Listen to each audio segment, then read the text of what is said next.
This video is to show you how to perform the egg blocking special role on the Triple Trouble world boss. Egg blockers are tasked with placing down projectile reflection and destruction skills inside the worm when it is about to perform a spit animation to prevent it from spitting eggs into the arena. A number of skills which can do this are shown on the screen now, however all skills in the game which are able to block projectiles are capable of doing this and are viable options.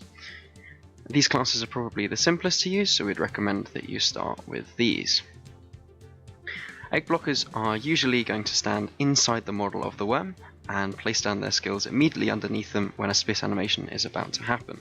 For this reason, it's important that they can identify both the spit animation and also both of the spin animations so they can dodge, evade, invulnerability, or block any spins that come to prevent them from getting downed. It's also possible to block from outside the worm on most classes by placing the skill down inside from range. This is easiest on a Revenant by placing the tablet inside and use Protective Solace when a spit animation happens, as is happening now.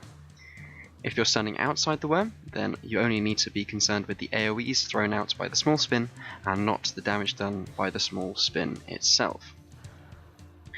I'm going to show the spit animation one more time right now in slow motion so you can see how it goes, and this animation, it should be noted, is exactly the same as the husk spit animation, so you can't really tell which one is happening. You can see here that I use Protective Solace for the duration of the spit, and then turn it off once the spit animation has ended.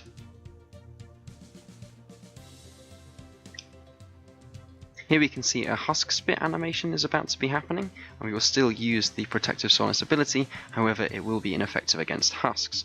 For this reason, usually two egg blockers alternate placing a blocking skill, so that whichever spit it is, it will still be blocked. Even if your cooldown is still running, you can use the other person's cooldown on that spit animation.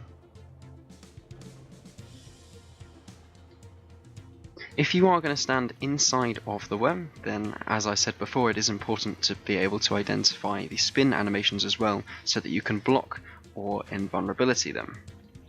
The first animation we're going to see here is a wide spin, which I will use an invulnerability signet to block.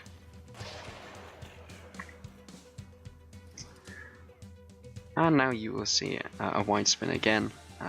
It's important to say again that the spin animations look quite different from inside the worm and outside, so make sure that you can identify them from both. This is a husk spit from inside. As you can see, the husk goes straight through the feedback which the other blocker has placed, so on this spit I will place my feedback and that will catch the eggs before they're able to leave the worm.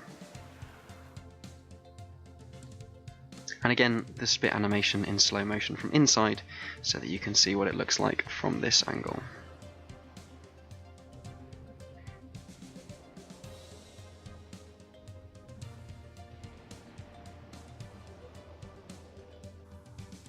This last animation is a small spin from inside. If you're standing inside the worm, you need to dodge or evade both the spin itself and any AoEs that might target you inside the worm. The best thing with egg blocking is simply to practice, so if you want to give it a go, then don't worry too much about letting a few eggs through on your first go. Just join up with a squad and see how it goes.